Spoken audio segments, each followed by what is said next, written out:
All right, I saw Gary joining there as well in the little intro sequence as it was going up. Good to see you, Gaz.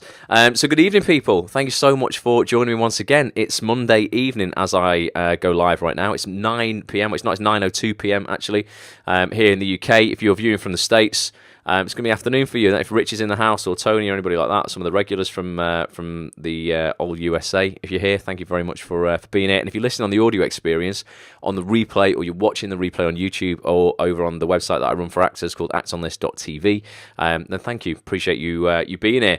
So how's everybody's Monday been? Let me know before we begin. Let me know what you've been up to. Anything exciting to report? I think I see Amy Allen here as well on Facebook. Says all right. I can see Caroline is in the house. She's saying pineapple juice. What for the sore throat, Caroline?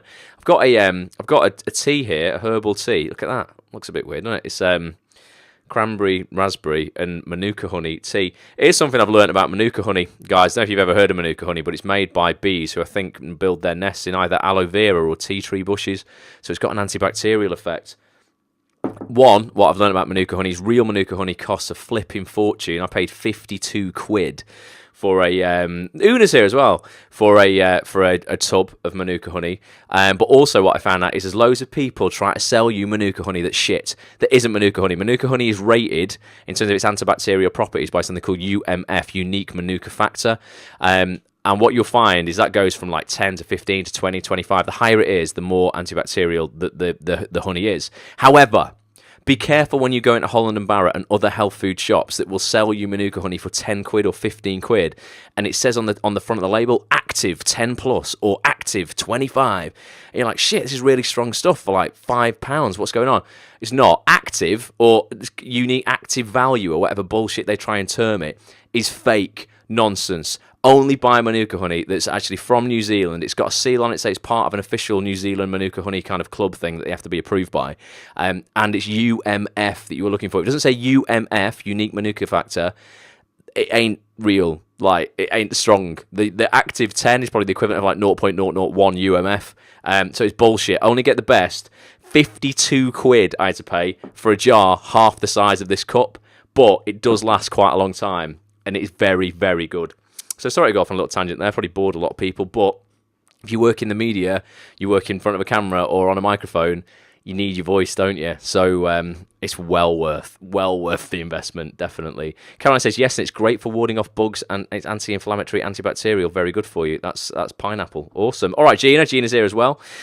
So tonight, guys, let's kind of get stuck into what we're going to talk about. I was at a read-through today for BBC, I think it's a BBC One or a BBC Two drama that's actually freaking incredible that I haven't got a part in. You might know I do a lot of reading in, so when there's a drama about to go, if they do a read-through and the main cast or some members of the main cast can't make it, I'm very grateful that a lot of the production companies will call on me to go in and actually read the parts for the people who aren't there, which is awesome. You get to meet some wiki people, some really great names in the industry, meet all the production people, all the crew. But I was talking to an actor who was sat next to me today about rejection. And it's something that as actors, we face like all the freaking time. And we were talking actually about how much we've learnt from rejection and some of the actual advice you're given by people in the industry about rejection that we, both of us, me and this other guy, didn't believe was true. And I've based tonight's presentation around a myth that I think we are fed as human beings from like kids. This isn't just in the acting industry, this is just like in life, that I think actually can screw people up and really stop you from using rejection in a positive way to actually allow it to propel you forward. What happens is a lot of people get rejected, they get told this thing to do with rejection that I'm going to show you in a minute, and they never actually learn anything from that rejection. So let me pull this presentation up here. Wait a minute, guys, that's not good, is it? That's just a blank screen. Bear with me. Let me select this presentation. Hang on. You should still be able to hear me. It's not that. It's that. There you go. Apologies about that, but you should have that. You should have that now. At least that's good. So it says, why did they reject you? It's time to take it personally. And this is the thing I want to talk about. This phrase that people always always kind of feed you. Don't take it personally. Oh, don't take it personally. Don't take that personally. Well, actually, you know what? I'm here to tell you that from now on, Start taking it personally, but in a positive way, and I'm going to show you 3 ways you can do that tonight.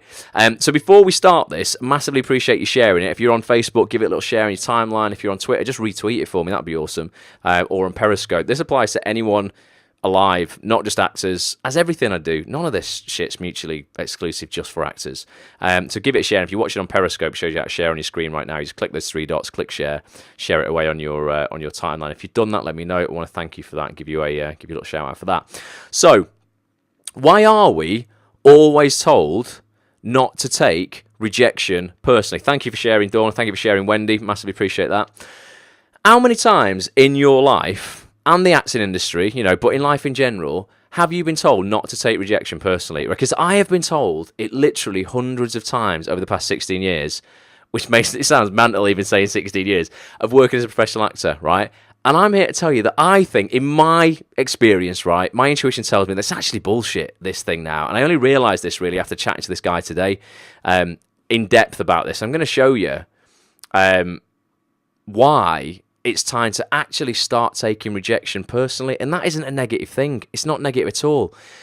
If you do take rejection personally, and you actually look at yourself for why you were rejected from that audition, that relationship, that work opportunity, whatever it is, you not only own and take responsibility for your life and your career effectively, but you actually give yourself the opportunity to learn and grow from that rejection. You allow yourself to use rejection as a platform to get better in all areas of your life, and that way it's a gift. What happens if you say, don't take it personally? Good evening, Rich, or good afternoon for you. Rich has joined us from Miami. Good to see you, mate.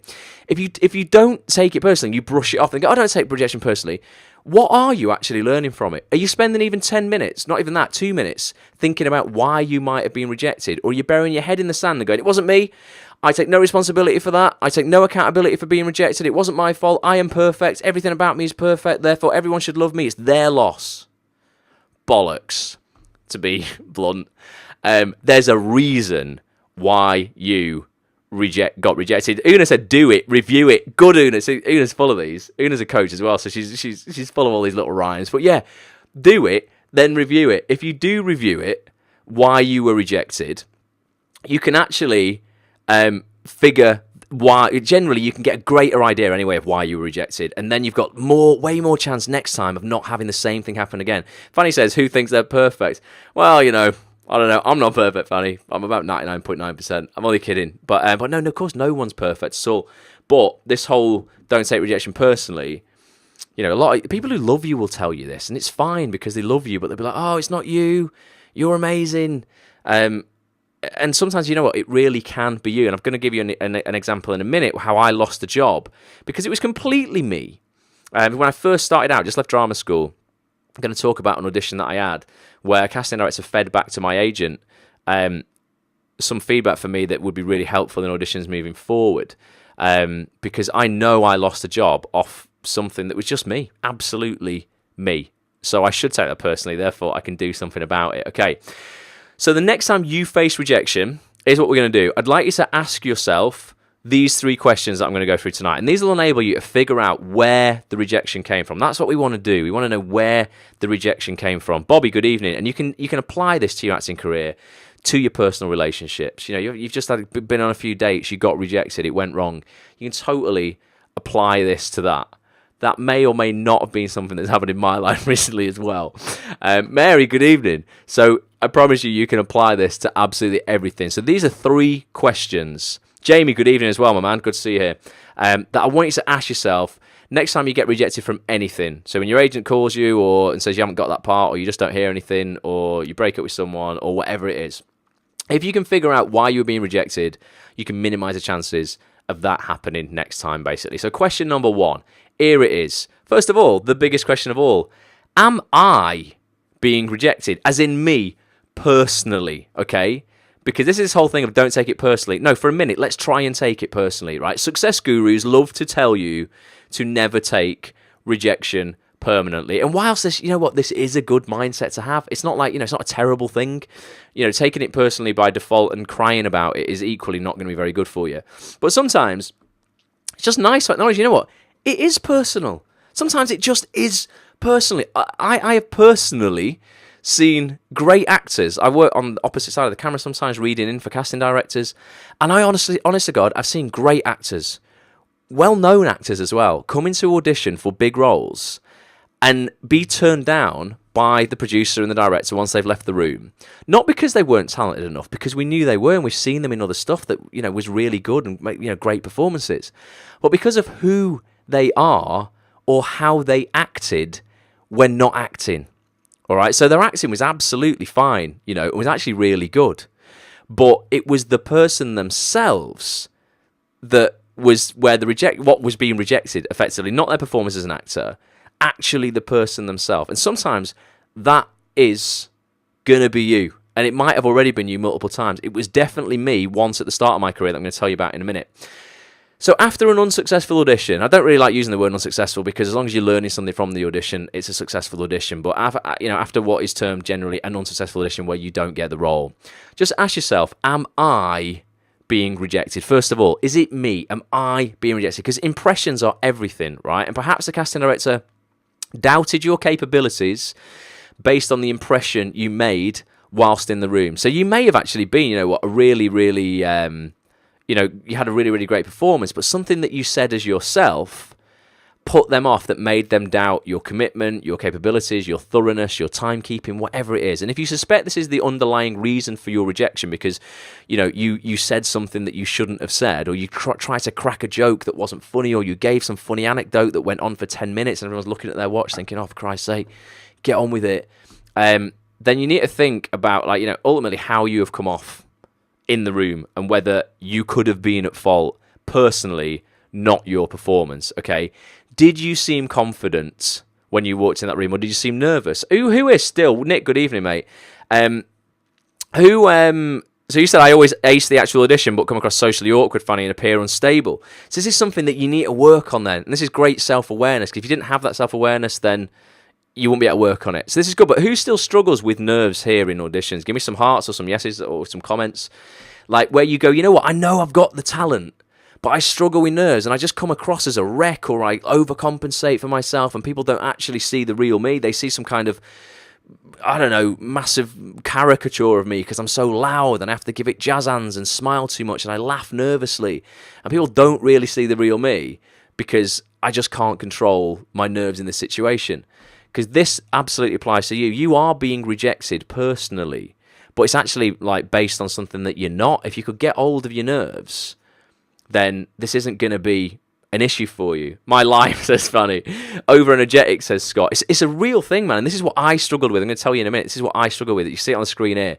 So you've got to reflect on these things ultimately. You might come across as inexperienced or untrustworthy. You know what? You might have like turned up 15 minutes late, complained about parking, spent 10 minutes telling us about how life was unfair and all this bad stuff happened to you this morning, and I couldn't, you know, you might come across scatty and just untrustworthy in terms of I can't trust you to be on set at a certain time because you can't even show up in time for the audition.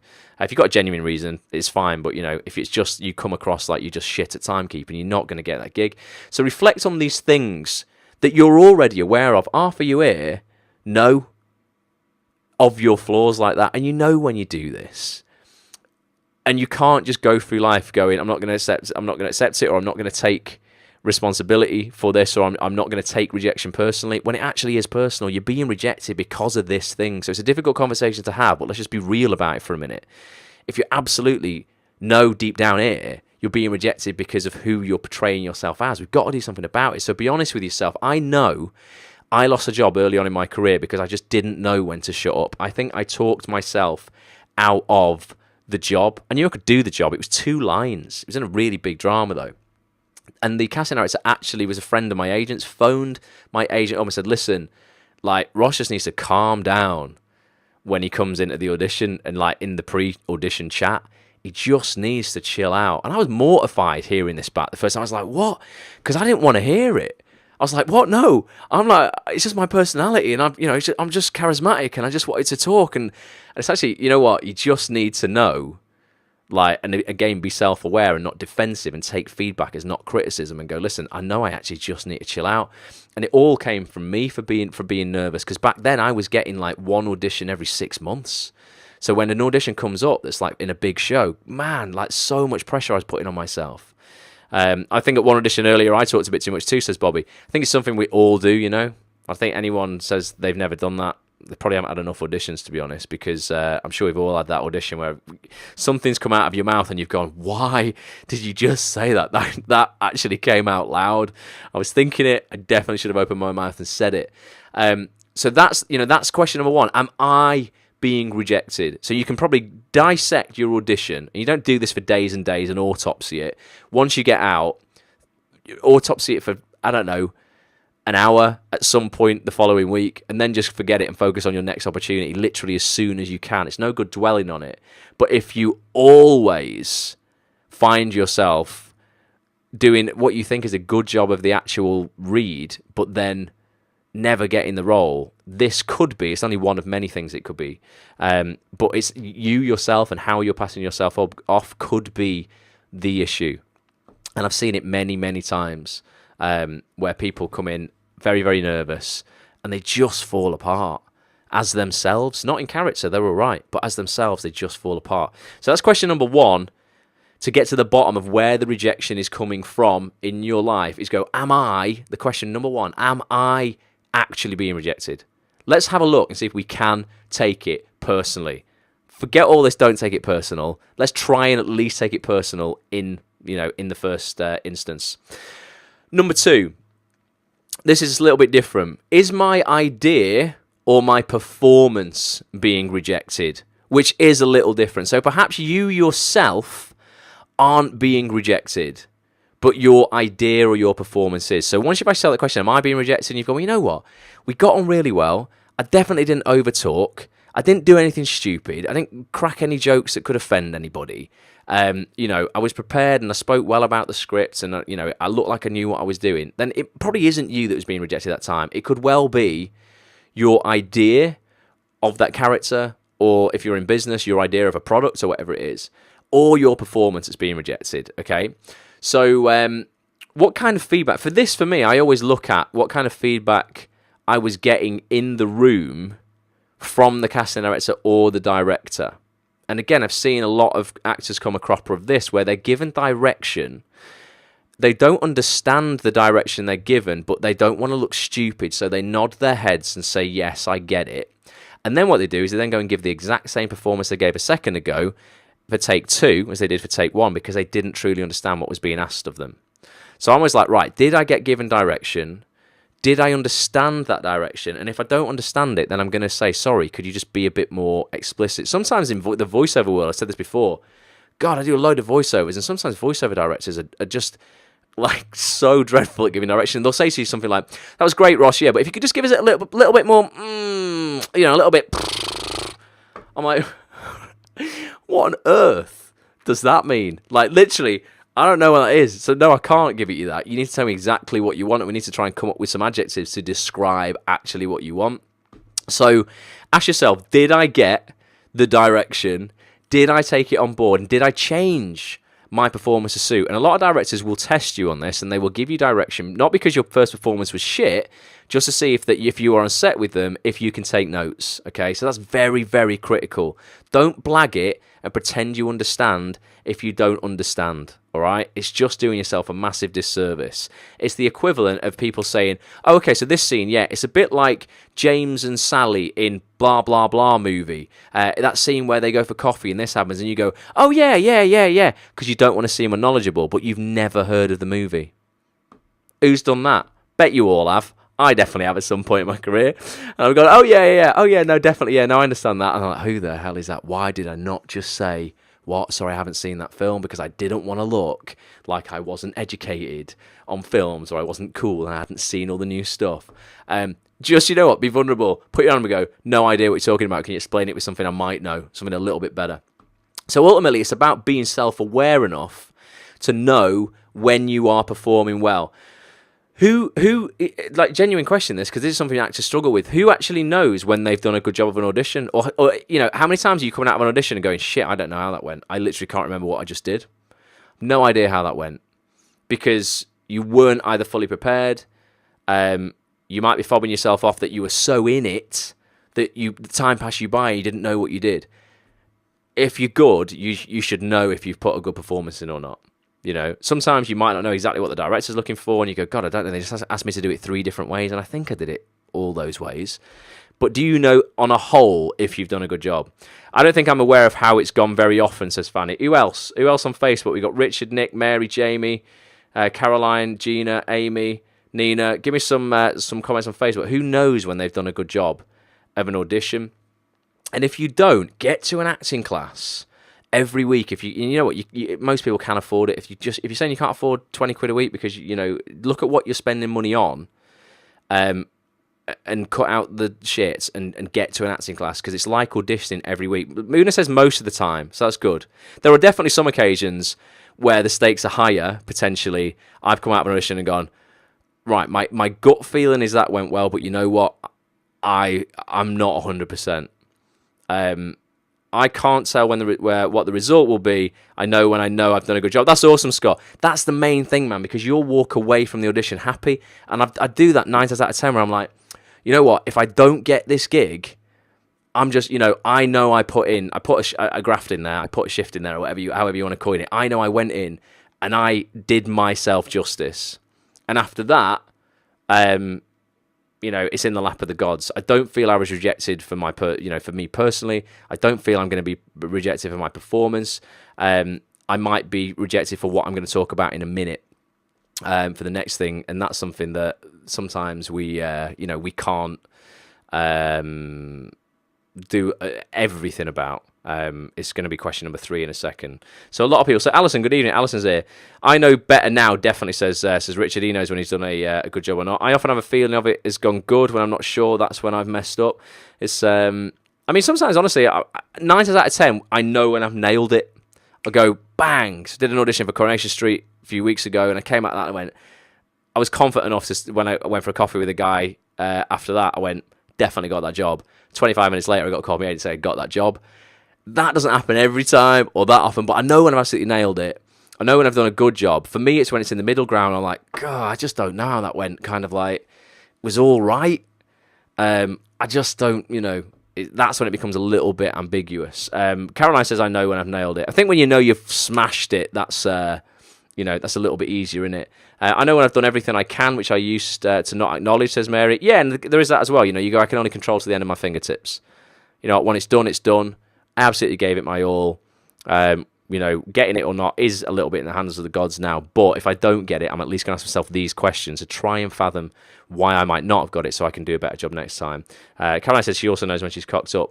You can be rejected for something that's out of your control at the time, but also can be learned from. Absolutely, Jamie. And there are certain things that you can be rejected for, which are out of your control. For instance, Mickey Jones, the Coronation Street director, I went for a coffee with him the other day, said he had to reject somebody because of the colour of their hair. There was 2 guys with brown hair in a scene, and they just said actually composition on camera, it wasn't a big part, you see. Composition on camera would have looked better if there was a guy with dark hair and a guy with light hair, so they just chose those. So the other guy with dark hair didn't get the job purely off that. But again, that's something, if you ever get that feedback, it's definitely something to kind of, be aware of. A, because it'll make you feel better, but B, because if the part's big enough, tell people you're quite happy to dye your hair, cut your hair, whatever you want. Sometimes I can't remember. I think it's a good sign because I was so in the zone. That's the thing, Caroline. It's whether you were or not.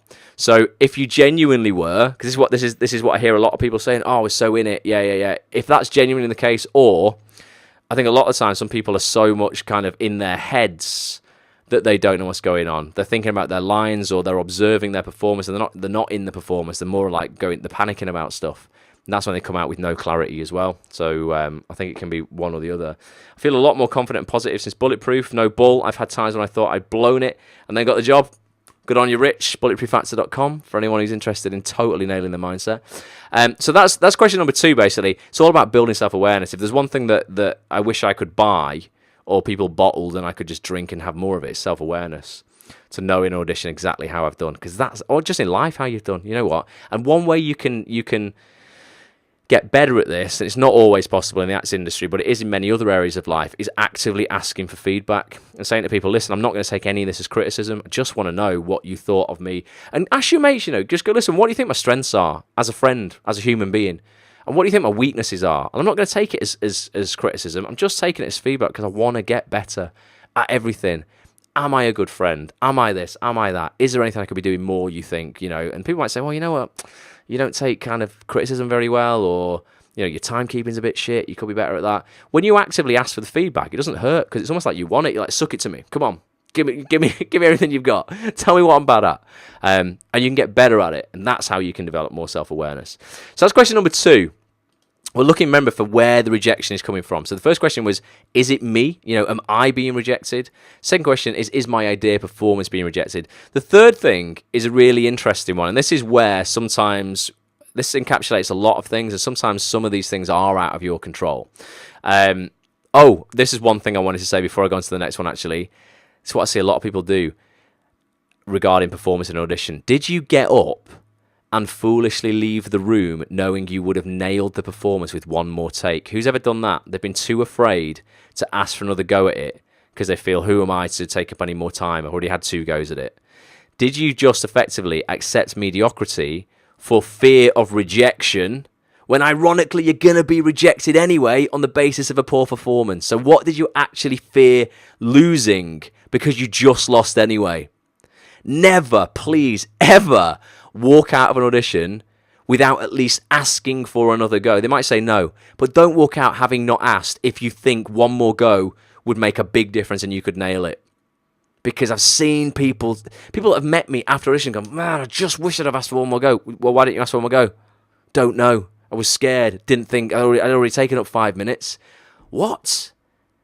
Crazy. Because you're walking out the room knowing you ain't got the job anyway. Thus, what have you got to lose by saying, can I have another crack at it? But bullshit, innit? You must ask for what you want. Life will pay any price you ask of it. What are you asking for? Another crack at it. One more scene.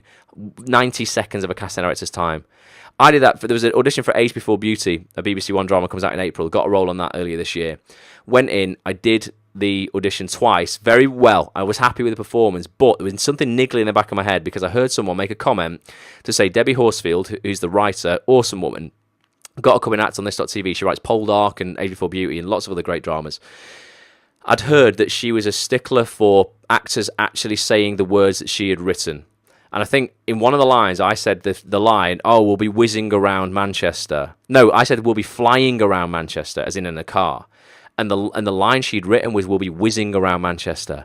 And I was like, man, please don't lose this gig because you ad-libbed one word, you paraphrased a word that wasn't her writing. If she wants people to say the word she's written, which I'm sure all writers do, I just said, listen, please can I have one more go at it because I know I just said that word wrong. I just want to say what she's written. And I already had like 3 goes at it, I think, and they were all decent attempts. And they're like, yeah, of course, no, sure, yeah, whatever you want.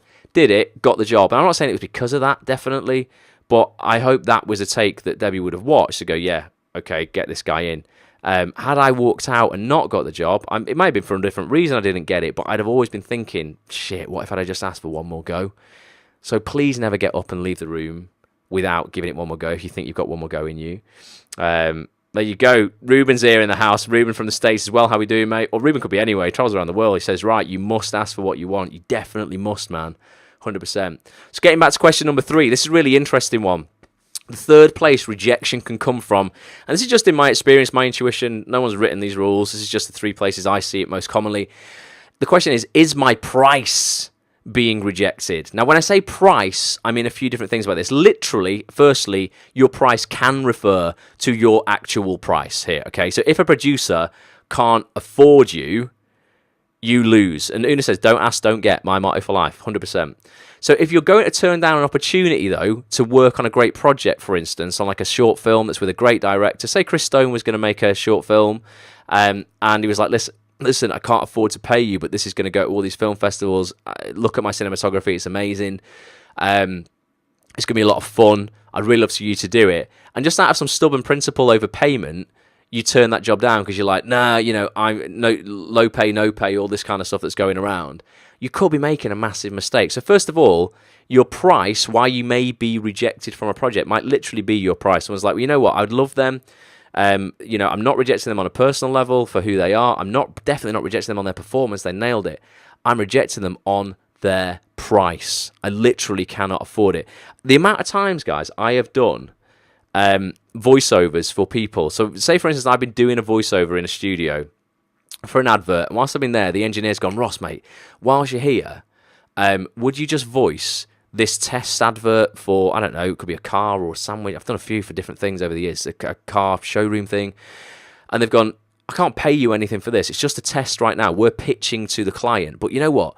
If the client accepts our pitch and wants us to do it for them, there's a real likelihood you will get the job because you've been used on the test track.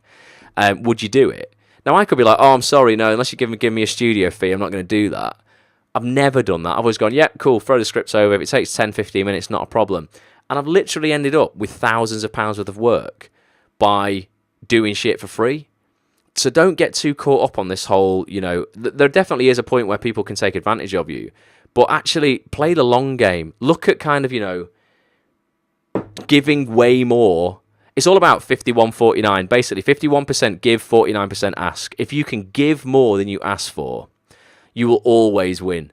And if your intuition is saying this is going to be a big project, or this could be a lot of fun, or this could go somewhere, please do it for free.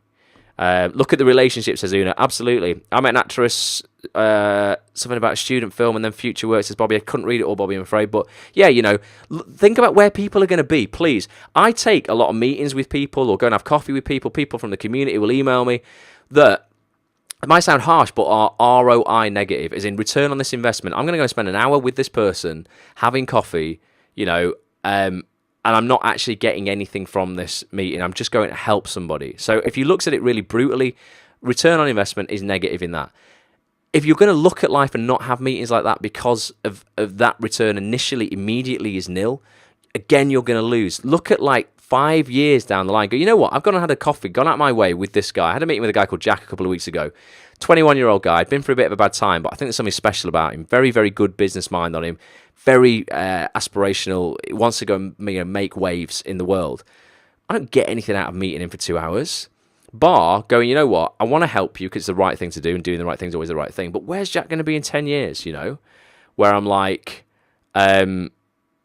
he's flying. He's like, you know what? That guy who gave me that opportunity and came and mentored me for a little bit, who knows what business relationships you could be, nurturing in the future. It's all, like Una said, it's all based on relationships. Don't turn down work or do things because you're not going to get something today. Please play the long game 5, 10 years down the line. I still look at that as short term. That's the difference between winners and all-timers. Losers will moan, winners will settle for stuff. They'll still win, but they're settling for stuff.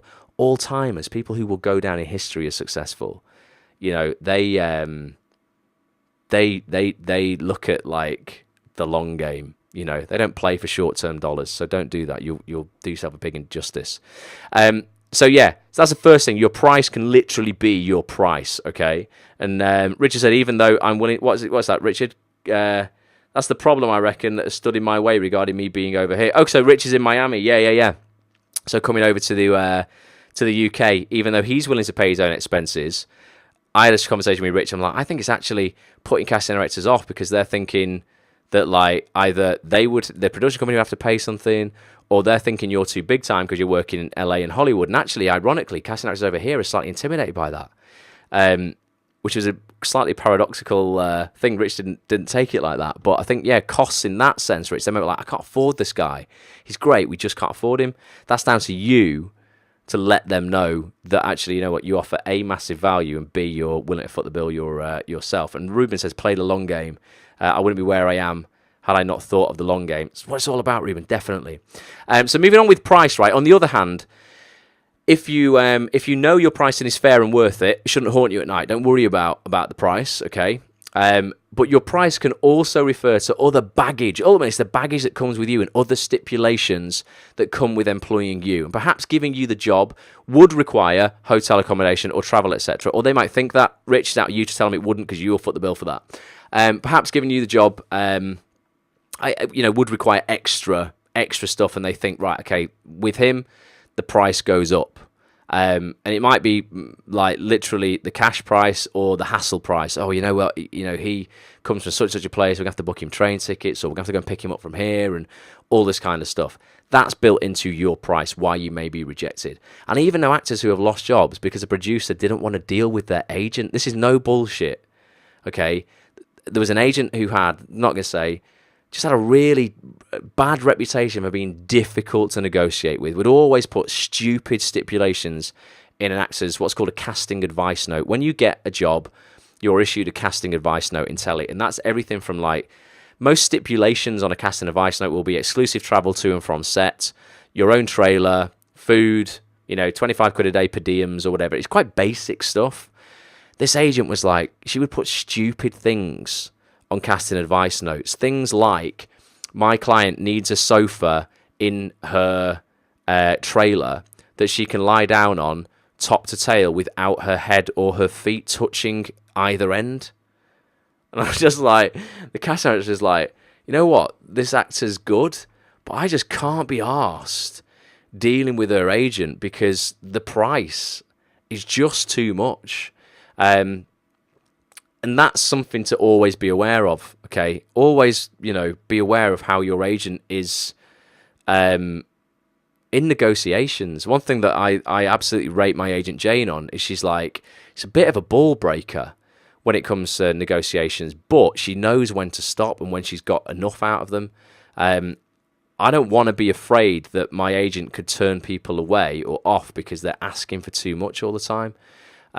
You've got to be careful of that. Again, you can be rejected via your price, and you might not even know that that's your price because your agent's whacking that on for you. So do be some maybe conversations have with your agent. Just go, listen, what are we aiming for these kind of things? Because please don't make me out to be a diva because I want to do anything. I'm like my voiceover agent all the time. My voiceover agent will email me and go, Ross, there was an advert for a bed company last week, and she's like, listen, it's only £250 basic studio fee and £2,500 buyout. Do you want me to put you forward for it? I'm like, it's 2,750 quid for an hour's work. Yes, 100%. Please put me forward for it. Don't lose work because I'm like a slut for cash. Basically, I'll just do anything for money. So yeah, just again be aware of your price and what's factored in when you get the job. Okay.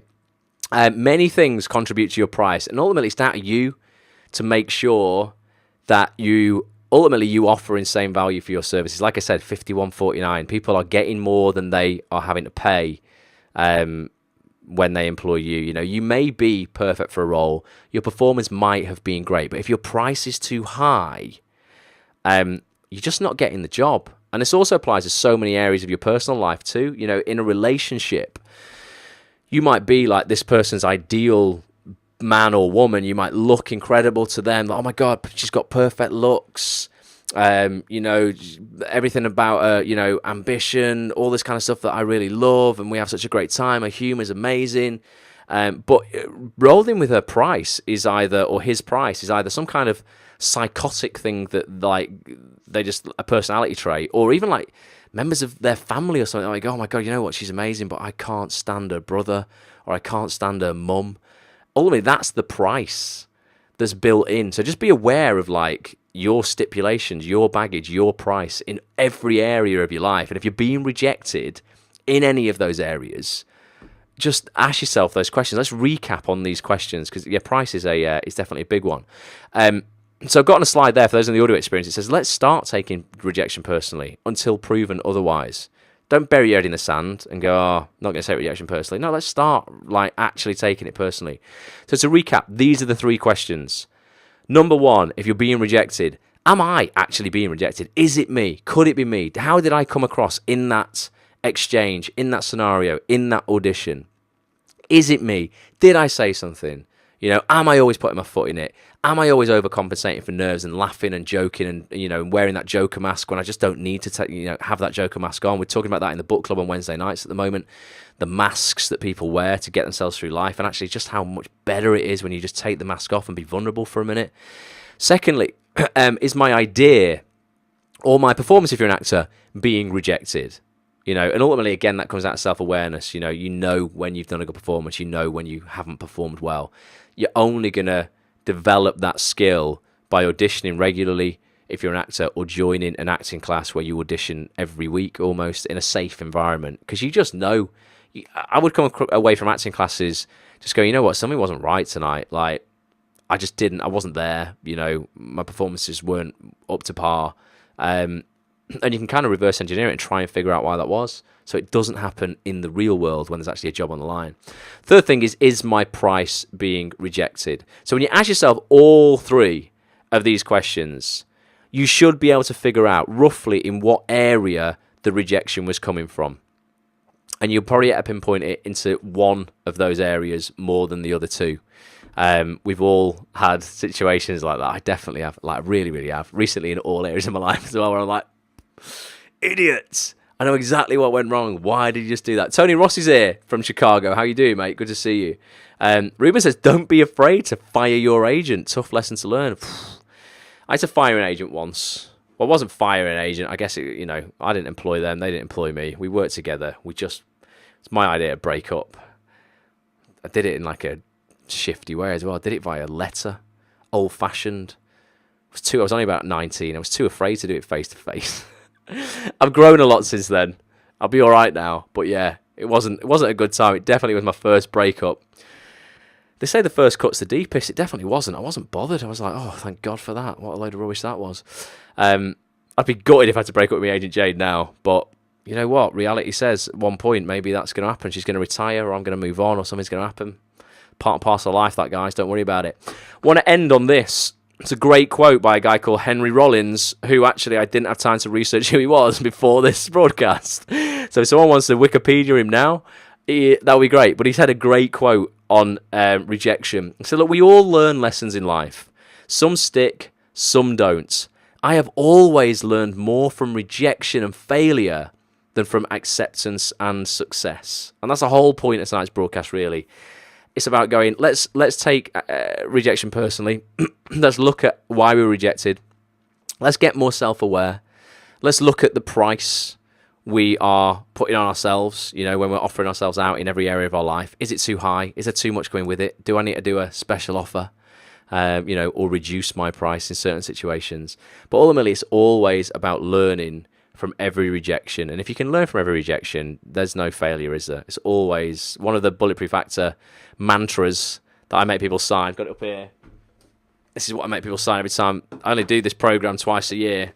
Make people sign this every single time they join as a student. And one of them says, there are no failures, only outcomes. If I learn something, I am succeeding. And I think that's just massive, like in everything. Look at everything in my life. I've always learned way more when the chips are down and when I've been rejected and when times have been tough than when I have, when everything's going great. It's very easy to, be fulfilled and happy and motivated and inspired when everything's going great and you've got loads of money in the bank and jobs are coming in and your relationships are good. It's when shit hits the fan, what you're like, and you're getting that rejection where ultimately you've got an opportunity to thrive or dive.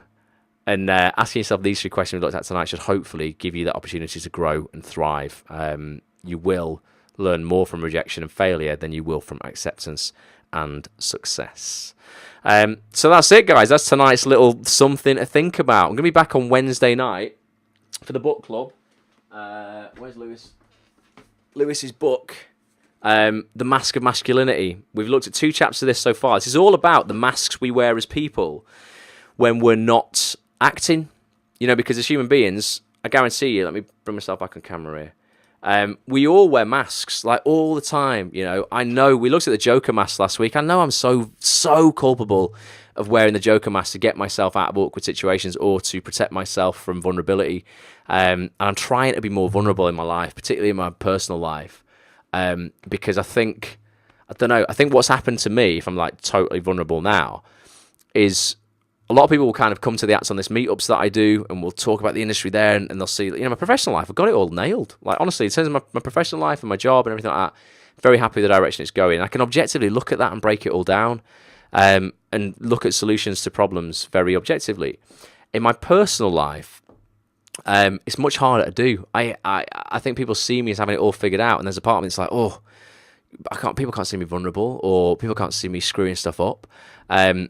And I often then, in awkward situations, just whack on this Joker mask.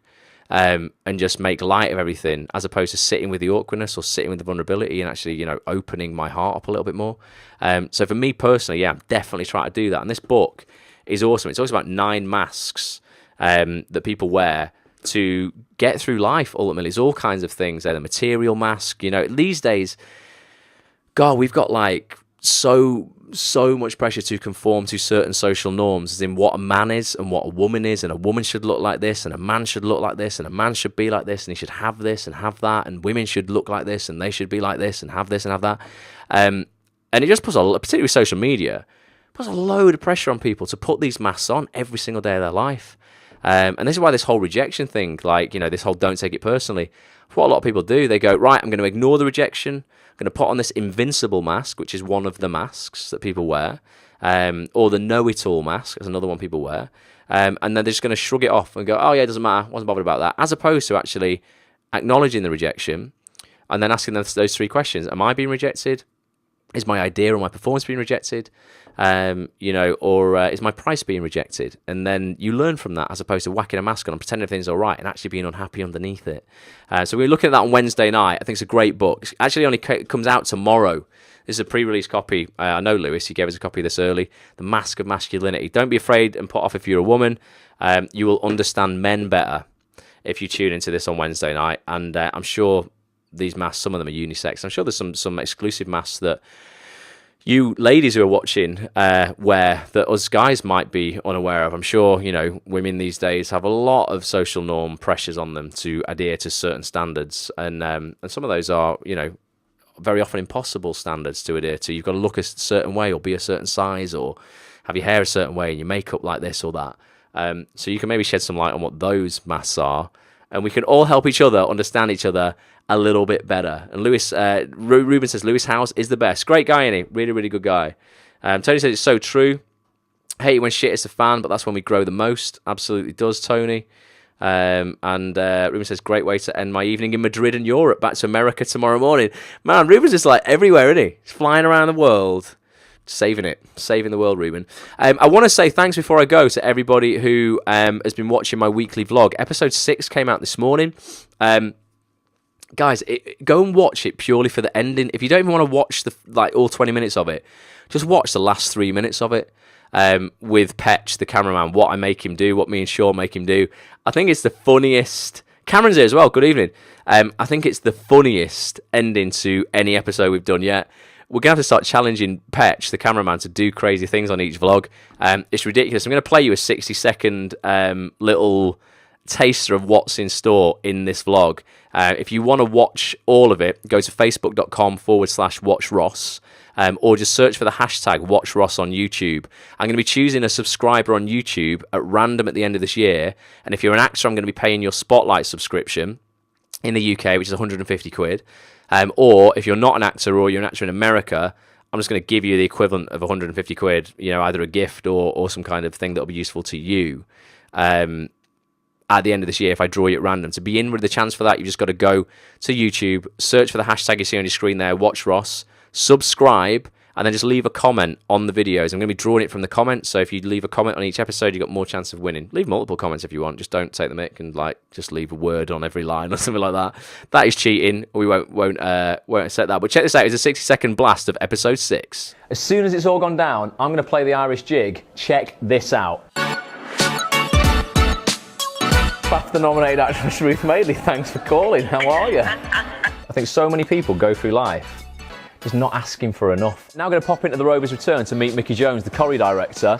Petch, let's go in and have a pint. I'd highly recommend for you, Sean, the steak burger, and for you, Petch, I would recommend the children's pasta. We're doing a bit of top vlogging, Mickey, basically. Oh, sorry, you just caught us doing dips. After chips. After chips. This is, literally, this is the best time to ever be alive. It's never been better than this if you want to succeed and have opportunity and do what you want to do with your life.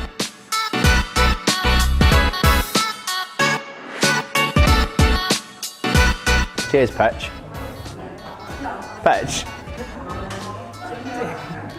Chin chin.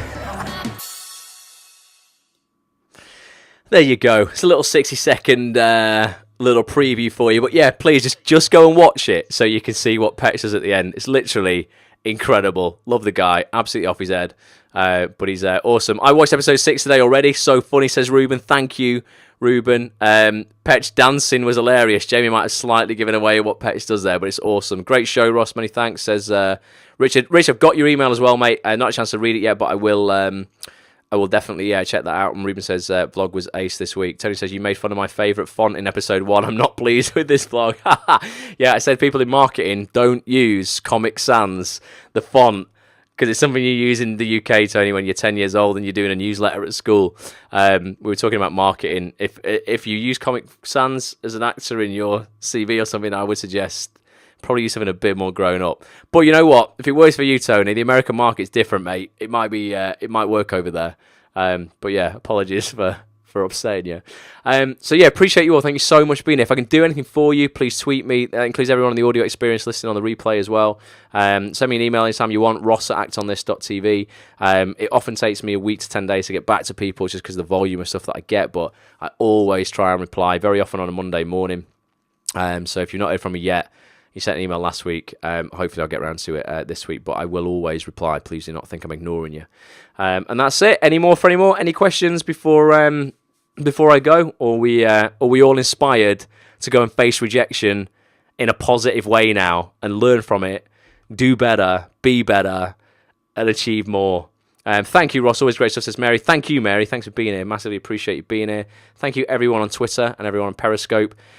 Give this a little retweet so people can watch the replay. Share it on Facebook so people can watch the replay. But I will be back on Wednesday evening for the book club, like I say. And if you've got any suggestions, because we've only got 2 weeks left with this current book, if you've got any suggestions for the next book that we'll be looking at in 2 weeks' time, always drop us a tweet through. I'm always looking to find decent books for the book club, and I want to get a little stockpile, so like I'm not rushing to buy a book, on the first Wednesday of the month or whatever, thinking, oh God, what am I going to do this month? So please do let me know. Thank you, Dana. Thanks everybody for being here, and massively appreciate you all. I will catch up with you all very, very soon. All right, bye for now. Go watch Ross.